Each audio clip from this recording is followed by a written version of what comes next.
Çıkardım acı ödüne çilimi yakıp İki dünya arasına katıp pikire batıp Ayaklama şağına tans et ya bir arvah Yağdırdım kar külü üstüne kakıp Men sen fikrimde oya gece yatmadan ne Hakikatini sattın sen men satmadın ne Men sen gülküyüm men sen gözündeki yaş Çölgöden kaçtım mın sapır sen bir kaçmadın ne Men sen beynine girdim Elbet fikirlerini sıyırdım Kelle damarlana kan yürüyünü gelip can Sen dar gözüm yirdim Bir çette otuyum yudun ağırdı keserip kalmadı Geçen ülkülün solu sarılıp peselip neçe şaryalardı Ulan uçunu göğe vurdula kalmasın Niye bir dilim hoşluklardan kesenim Yüreğim ak yönü sözüm kara dost Ökünüm yara dost Seni sokoyun bala dost Yönü bala yetme üçün bu acılar yala dost Ardım yok, yedim dünyanı karnım tok Vaqtim yok,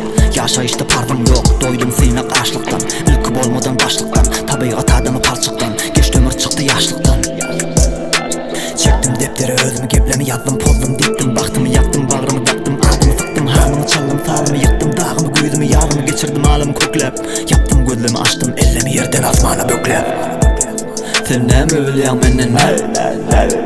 Sen ne mi ölüyen menden ne? Sen ne mi ölüyen menden ne? Sen ne mi ölüyen menden ne? Sen ne mi ölüyen menden ne? Sen ne mi ölüyen menden ne? Sen ne mi ölüyen menden ne? Sen ne mi ölüyen